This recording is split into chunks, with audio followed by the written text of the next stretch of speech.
Folks, again, thank you so much for joining us here on Eyes on NJ, and certainly here on the 15th of March. Without question, I am glad that you're joining me here and making this part of your Monday night viewing. And certainly I bring you the exclusives that no other journalist in the state of New Jersey is bringing you. And this week is no exception, as I'm honored to have on the program the distinguished New Jersey State Senator from the 26th Legislative District, the great Joe Pennacchio, joins us tonight here on Real Talk via Eyes on NJ. Senator, how are you? Thanks for having me on, Fernando. It's good to have you on, Senator. How's the family? How's everyone coping with COVID? Actually, a year already into this? Everything's fine. Let me tell you, after that commentary, and you saying that you're looking for insightful commentary and compelling testimonies, I'm a little bit on a hot seat over here, so I'll do the best I can. I got you. Absolutely. Listen, and there's a lot to go through here, and certainly, folks, for our audience at home, if you're not familiar with the inner workings of the 26th Legislative District. Again, they are municipalities that encompass Essex, Morris, and Passaic counties. So, for example, towns such as Butler and Fairfield in Essex County, you have Jefferson and Canolin, Lincoln Park, Montville, Morris Plains, and North Caldwell, as well as Rockaway, West Caldwell, and West Milford. So very diverse towns, Senator, to say the very least. Some upper class towns, some working class towns. So there's a little bit of everything in the 26th. Is that fair to say? It is, but people are people, and you'll be surprised or not be surprised. No different in West Milford than they are in Verona, than they are in West Caldwell, than they are in my hometown, Montville.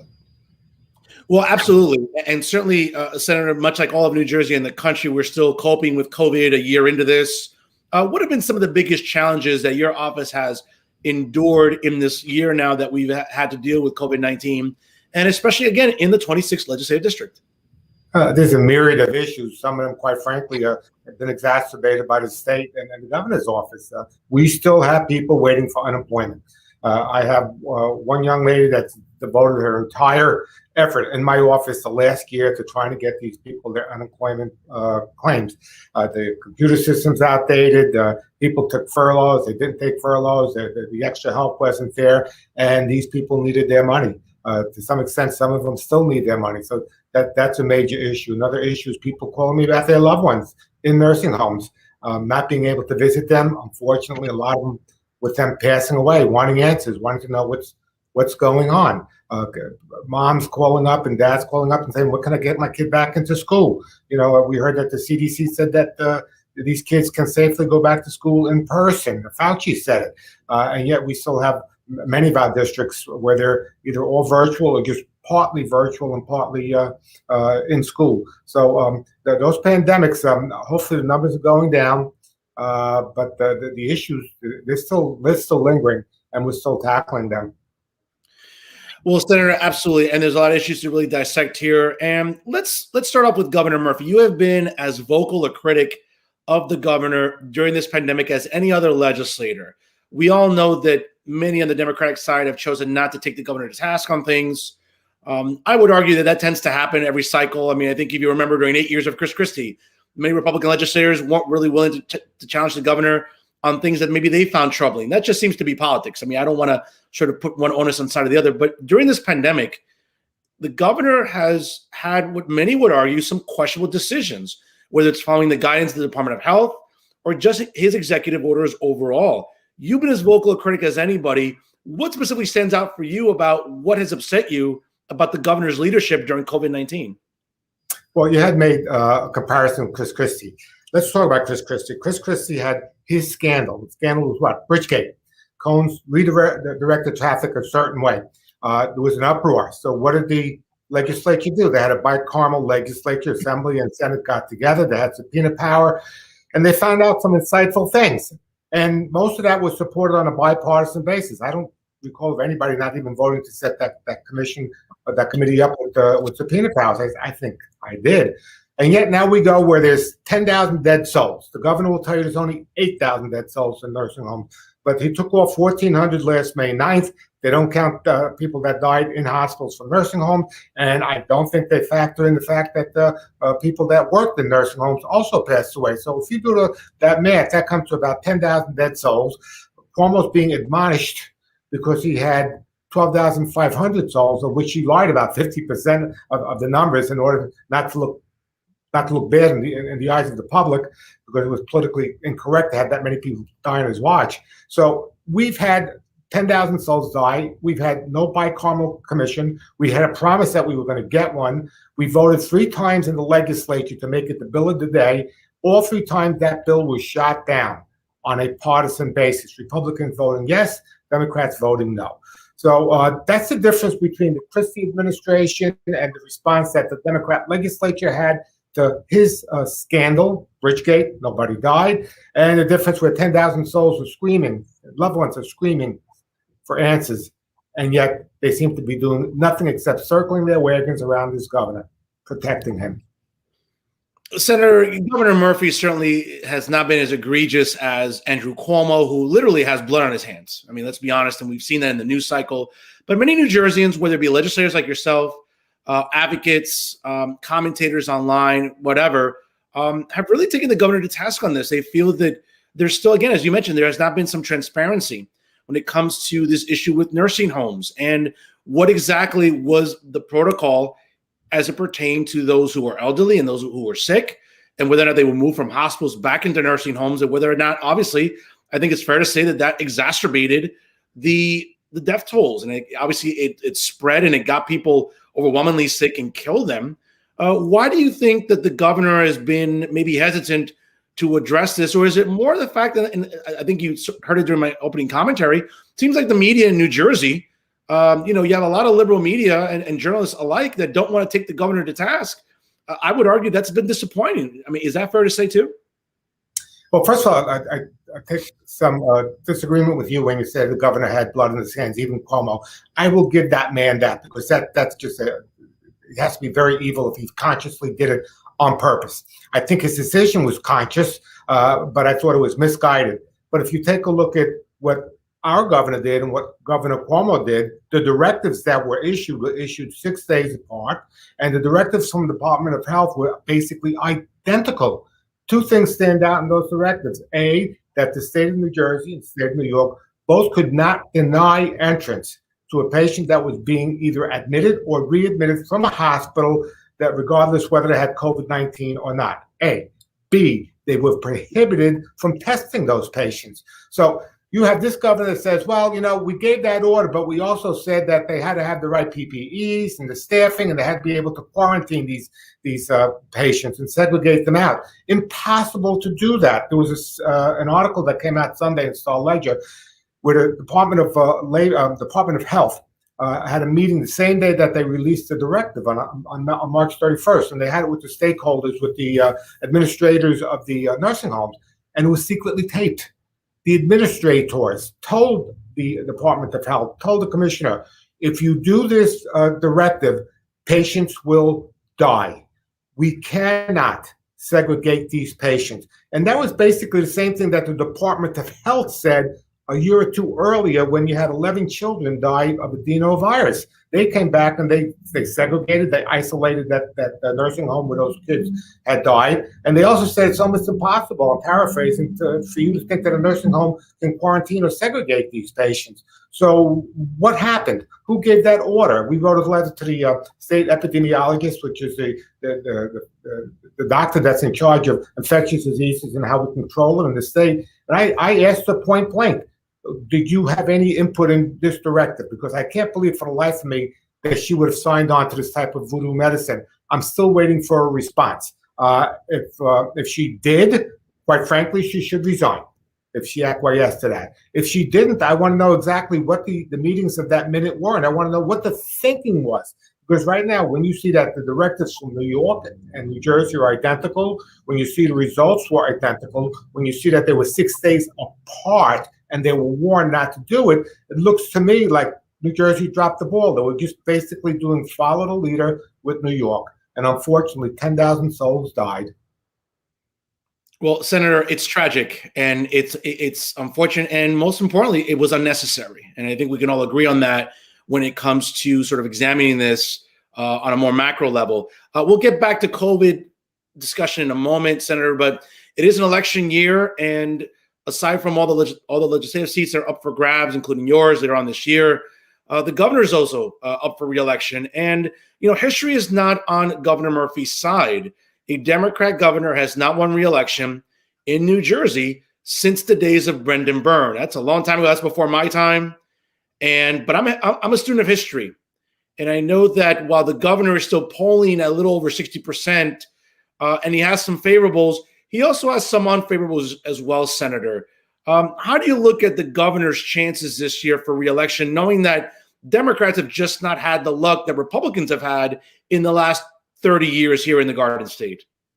Well, being that Murphy looked at Cuomo, why don't we look at and do the same thing? Andrew Cuomo was riding high last year at this time when they said that thank God that the numbers and everything came down. He came back and retorted that it wasn't God, it wasn't fate, that it was him and his policies. He got an Emmy for talking and behaving just that way, and he wrote a book. How's that working out for him right now? And frankly, the issues that he has with all these women that are coming forward are very, very important issues. I do not discount those issues at all. But to me, having 12,500 souls and then lying about those numbers to the Department of Justice, the U.S. Attorney, which is a crime, to me, that's a much more important issue at this point, proportional than some women saying that he talked dirty to them. Again, not discounting that at all. I think he should go because I heard that he had also put his hand on one or two. So that's an important issue. But don't lose sight of the fact that he, along with 5 other governors, all Democrats in this country, had more or less the same directive. Now, if Cuomo was riding high, 8 months ago, 9 months ago, getting his Emmy, writing a book, and he's falling down like a lead weight right now. If the truth comes out about what this administration has done, actually the truth has come out. We're talking about the truth now. But if we can get the public to just pay attention and realize that, it could have been their mother or their father or their grandparents in that nursing home, that those nursing homes right now, those people are still dying because even though they're vaccinated, this administration refuses for them to see them. If we talk about how their kids are not being allowed to be in school, even though the rate of infection amongst those kids is infinitesimal, how we're getting that the vaccine to the teachers to try to protect them. Why can't we open up, in a relatively short period of time? Why can't we give those people hope? So once people start to see all the parallels that happen between us and New York, people are going to start paying attention when the election comes around, and they're not going to like what they see. They're going to change. They're going to change captains. I believe that sincerely. Well, speaking of obviously an election and New Jerseyans having a choice, it seems for all intents and purposes, Senator, that former State Assemblyman Jack Ciattarelli will be the Republican nominee this year to challenge Governor Murphy.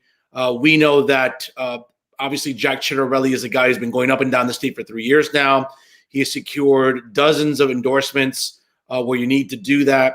I would argue, though, Senator, that again, Assemblyman Ciattarelli still needs to work a little bit harder, I think, in areas of the state where, Democrats have sort of taken it for granted, where they're always thinking, well, there's a solidly blue area and we don't have to really try very hard. And I think that's more of an indictment of Republicans, maybe the state party itself, that haven't tried as hard. And again, I'll just give you an example. Back in 2009, irrespective of what we know about Chris Christie now, but during that fall, that candidate, Chris Christie, made a point to go to all 21 counties. And even though he knew there were areas, like, for example, here in Hudson County, which has been solidly blue forever, almost 30 years, and other parts of the state, Christie made a point to come to these areas. And normally when Democrats win this area 90% to 10%, guess what? They were only winning by 60% or 65 to 35.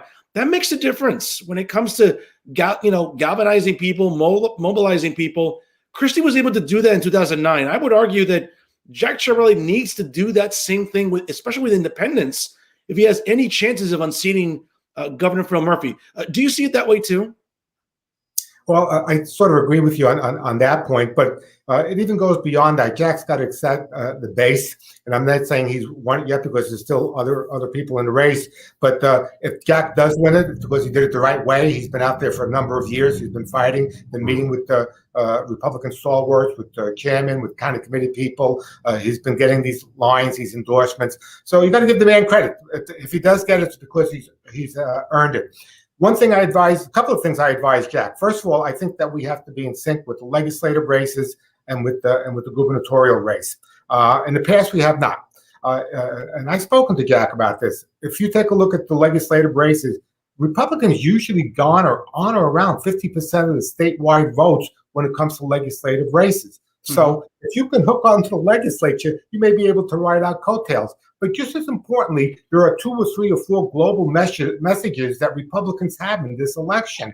We should all hook up. Our rowboats should all be pointing in the same direction. Our oars should all be rowing in that same direction. That way we can keep hammering those messages over and over and over again. Also, don't run away from your base. You know, Trump is not an incantation that just the mere mention of him is enough to lose an election. Donald Trump had his issues, still has his issues, but Donald Trump's policies were important to a lot of people. They were important to me. They resurrected this country, and they brought us to a level where we hadn't been ever before. So you don't have to like the man, but you can still talk about his populist policies about putting America and America's interests first. Put New Jersey and New Jersey's interests first. If you take a look at back in, I think it was 2017 when Bob Eugen had run for the Senate, good man, would have been a great U.S. senator. Bob Eugen ran away from Trump. He ran away from that message. And if Bob Eugen had gotten the 1.3 million votes that Donald Trump had gotten the year before, Bob Eugen would have been the U.S. senator. Now, fast forward to last year, Donald Trump and that message, okay, and don't forget, he did not play in New Jersey at all. Donald Trump got 300,000 more votes than he got in 2016. So don't run away from the message. I can understand if you don't want to talk about the messenger. He gives you enough fodder not to talk about him. But the message is important. People bought into that message. Those urban areas that you're talking about that have historically low unemployment rates across the board for minorities, blacks, Hispanics.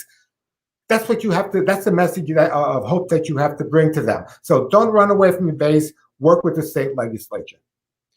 Senator, that was beautifully said. And I would just say that, you know, I think this kind of falls on the leadership of the NJGOP. I think that they need to make sure that candidates all across the state are getting the support that they need. Listen, are there districts in New Jersey that maybe seem unwinnable for Republicans? Maybe. But it doesn't mean that they shouldn't stop trying.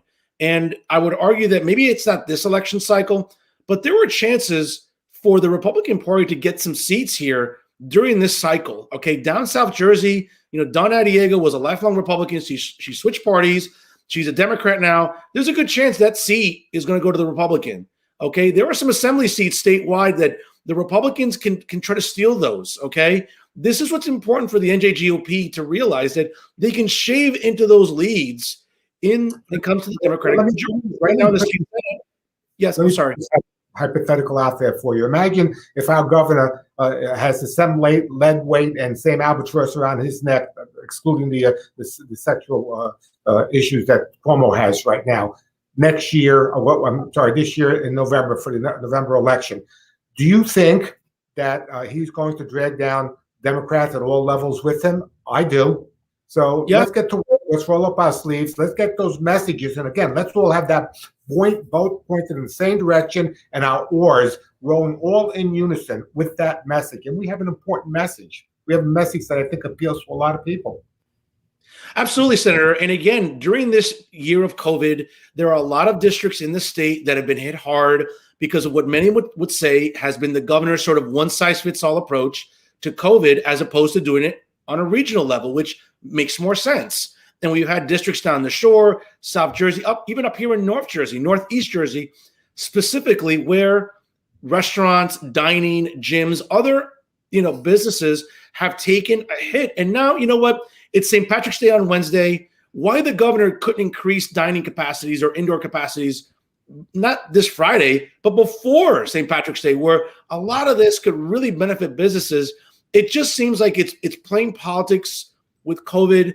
Again, I don't want to accuse the governor of something that he's not doing right now, but some would say that the governor should have opened dining at 50% months ago and other establishments. It just seems like the governor, along with the Department of Health, are dragging their feet here, Senator. Fernando, 30% of small businesses has been reported have disappeared. They're gone. They're bankrupt. Can you imagine that? 30%. And you mentioned the Department of Health. You mentioned some of these edicts. Friday, we have already had, the Senate Republicans already had their hearing on nursing homes. Friday, we're going to have it on the effect that the pandemic and the administration's decisions had on businesses. What makes a virus more deadly at 10 o'clock than at 9:59? Who gives the governor the right to choose winners and losers? Why can't you go to a Home Depot or a Target or Walmart, but you couldn't go to a small Main Street store? Who makes those types of decisions? One of his first edicts was to tell these children's nursery schools that you had to close unless you were taking in children of essential workers. So you're either putting those children at risk, or you don't believe there is a risk for those children that you're allowing them to enter that school. There's no science here. There's no rhyme. There's no reason. There's more questions than there are answers, to be honest with you. Absolutely. And it's something to definitely consider and examine in the weeks and months ahead as we continue during this election cycle. Again, let's keep it with the election cycle, Senator. Your seat is also up for grabs, again, as you'll be seeking re-election. Very simply, why does State Senator Joseph Pennacchio deserve another term in District 26? I think more than anything else, I empathize with my constituents, with actually everybody in New Jersey, but especially with my constituents because I take it personal. When the governor vetoes a bill that I worked hard for to get my Greenwood Lake friends in West Milford monies because of the haves, I took that personally. When I see these businesses that are being shuttered, I take that personally. When somebody tells me that they were sitting outside in a beach chair on the first floor watching their mother die in a nursing home and they couldn't have contact with her, I take that very, very personally. So I think more than anything else is I feel their pain, and I think I'm as empathetic a legislature as they can send. I also think that I have a pretty good record as far as voting the way they would want me to in Trenton. I can't think of a tax that I voted for, and the ones that they did raise were over my strong objections. But I've also fought for anti-bullying laws. I've fought for the Innocence Commission, fought for open space and getting 600 acres approved in Morris County. One of the first bills I ever did was a kinship guardian bill, which Hillary Clinton has called a national model for the entire country. So I cross party lines when I have to, but I'm still very principled when it comes to taxes. And I think Bill Spadea called me a principled, courageous Republican in Trenton. But there's more of us down there, I guarantee that. Well, Senator, you have been the type of legislator to work across the aisle. There's no question about that. Your record proves that. And speaking of record, obviously, one of the things that legislators have to cope with this year is obviously the budget.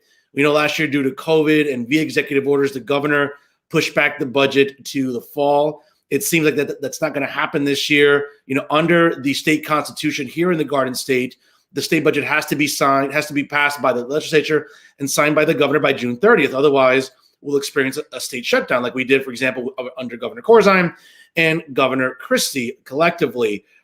Listen, I'm concerned. I'm sure you are as well. I'm as fiscal conservative as there is. Seeing the governor propose a $60 billion budget is alarming to me. And one of the things that I get a lot of heat on online, Senator, is people say to me all the time, you know, Fernando, you never really come down on Republicans and conservatives in New Jersey. You always seem to be attacking Democrats and liberals and progressives and leftists. Be a little more consistent. And my answer, Senator, is always this. When Republicans and conservatives have majorities in the legislature and they can really enact and really, really have a say in policy, that's when I'll come down on them. But for 20 years now, Democrats have run the legislature, and Democrats have made the state unaffordable. Democrats have made this state have the highest property taxes in the country. Democrats in the legislature have voted for new tolls, new fees, you name it. Again, I'll come down on conservatives and Republicans when you guys have some control of the purse. But in the meantime, the only people to blame, Senator, are Democrats because they're making the state unaffordable. The short answer to that is yes, absolutely vote Republican. But I think there's a certain complacency amongst people themselves. They get tired. 99.9% of their time, Fernando, is just spent on them trying to feed their family, make them, clothe them, feed them, give them shelter, make sure that they start saving to send these kids to these very, very expensive colleges that when they come out sometimes, there's no jobs available for them for what they study. So the last thing on their mind is politics. Yet I think it was Plato that said that life is politics. So they have to start paying attention, because if they knew how very, very much these issues affect them, they would get a lot more involved than they are. I think complacency and apathy are probably the two biggest enemies that I have in politics. Because again, if people knew what was going on, they would get angry, but they would also try to say, well, how can we make this better? How can we fix this? Why did 10,000 people die in nursing homes? How come 30% of the businesses died? What's this 10 o'clock? I can't go to a restaurant, but I can go at 9:59. Okay, Walmart, I'm shopping at Walmart. I'm waiting on a line, and you tell me I can't in-person vote last year? What was that all about? It was strictly political, I assure you. Senator, absolutely. And especially when it comes to voting, I'm one of those that is a staunch advocate about voter ID. I know that in recent weeks, presumptive gubernatorial candidate Jack Ciarelli has got some fire in the mainstream news here in New Jersey. And of course, listen, we all know that the liberal media runs supreme here in the Garden State, whether it's the Star Ledger or other news apparatuses. And it's really unfair, because I think whether it's Jack Ciarelli or Republicans like yourselves or conservative commentators like myself as well, that are advocating for, stricter voter ID laws, it's not because we're looking to oppress people, Senator. We're not looking to take away the right to vote for anybody. We just want fair election. We want transparency. The idea that you have to verify who you are and prove your identity. Listen, if I want to go purchase a firearm, which I know is hard to do in New Jersey because New Jersey has draconian gun laws, but if I want to exercise my Second Amendment right, I need to verify who I am, Senator. Why are Democrats and liberals so up in arms when it comes to voting and when it comes to transparency and clarity when it comes to elections? I just find it to be, again, the typical hypocrisy from Democrats and the left in New Jersey. Our friends on the other side of the aisle are always so anxious to point out the speck in your eye and negating the boulder in their own. Somebody had told me a while ago, and I think it's going to happen. I said, these urban communities, they're going to scream for voter identity laws once they realize that the same fraud that's going on, or potential same fraud that's going on during the general election, can also hurt some of their candidates in the primaries. And you're right, you need an ID to do practically anything in this country of substance, from boarding an airplane, to buying cigarettes now in a store. So why shouldn't you be able to prove who you are? For every vote that's cast illegally, my right as a voter has been infringed, because they've taken away my right if they voted, against what I voted for. So all we're asking for is just truth and justice. We don't want anything that's not truthful and that doesn't apply righteousness and justice to the process, Fernando. Senator, absolutely. And I'm glad we see eye to eye on this, because it's amazing to me that legislators, especially on the Democratic side, seem so resistant to this, and more so, journalists that write columns in, whether it be the Star Ledger, NJTV, or other print publications, seem to think that this is so oppressive by conservatives like myself or by legislators like you, where all we want is transparency. All we want is fairness in elections. That's what the founders wanted. That's what they were insistent upon. And I think hundreds of years later, I think the founders would look at what's happening and they would be horrified. I think they're rolling around in their graves, Senator. Well, a lot of people would agree with you on that. And just take a look at what happened with this past election and with Donald Trump. There were states that unconstitutionally changed laws, either by judicial edicts or just the Secretary of State doing it. There were so many questions about so many ballots being dumped. Stopping the polls at 11, open them up at 3 or 4 o'clock, suitcases being exchanged. We got to get to the bottom of that. Nothing else matters. You say you have rights and freedoms, but if you can steal one election, don't doubt for a second that they're going to continue stealing elections into the future until that nonsense is stopped. Absolutely, Senator. It's something to definitely keep an eye on for. And Senator, lastly, you're such a gentleman for coming on here. I appreciate you being a fan of Real Talk via Eyes and NJ. Keep up the good work. Stay healthy. God bless you. And we'll talk to you again soon here on Real Talk with Fernando Uribe via Eyes and NJ. Thank you, Fernando. Thank you, Senator. Folks, I'll tell you, great interview here tonight with the distinguished state senator out of the 26th legislative district, Joe Pennacchio. And again, I can't say enough about really how hard he works in the legislature. And, he's right. He's a guy that's worked with people across the aisle. He's a guy that certainly in his district, which is very diverse, both economically and, obviously, sociologically as well. He's a guy that really has gone to extra lengths, even during this pandemic, to work hard for his constituents. So he's definitely a guy I love having on this show, and look forward to having him on later on this spring and summer as this election season continues here in the Garden State. Well, folks, that's our show for this week. And always remember to check out the incredible content brought to you by the leader in independent media here in the state of New Jersey. It's always Eyes on NJ. And please do so by going to www.eyesonnj.org. And of course, bring you this content and this incredible journalism that we do on a daily basis. You know what? It isn't easy and it isn't free. So you know what? Whatever you can do to help us work hard for you each and every day, please consider donating whatever you can to Eyes on NJ. Again, your online donation is safe and secure. And once again, it goes a long way in helping the leader in independent media here in New Jersey continue the good work that we do every single day. And please consider donating at www.eyesonnj.org/donate. And always remember, ladies and gentlemen, if you missed any episodes of Real Talk, don't sweat it. You can always go to the archives at www.eyesonnj.org/real-talk. Hey, the traffic remains strong. And you know what? It's got people buzzing and chatting all across New Jersey because there aren't many journalists like myself doing a show like this on a weekly basis, asking the tough questions, bringing you the exclusive guests that nobody else is bringing you, and of course, having integrity and having some sort of character when it comes to practicing journalism, because we all know that many in New Jersey don't seem to exhibit that.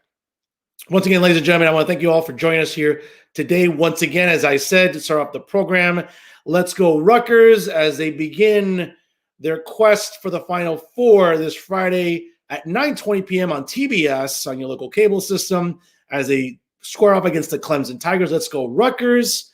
You know what? Yeah, you can tell I'm a little excited for my Scarlet Knights. So let's go. Let's get it done here during March Madness. Folks, once again, I want to thank you for joining us here. And always remember that when it comes time to read the news, view the news, and even tell you the news, nobody does it better than Eyes on NJ. Of course, right here with New Jersey's premier journalist and top 100 Latino via the Latino Spirit online magazine. You know, it's always right here with Fernando Uribe via Eyes on NJ. Have a great night, and I'll see you next Monday live at 7 p.m. for the latest edition of Real Talk with Eyes on NJ. Have a great one, everyone.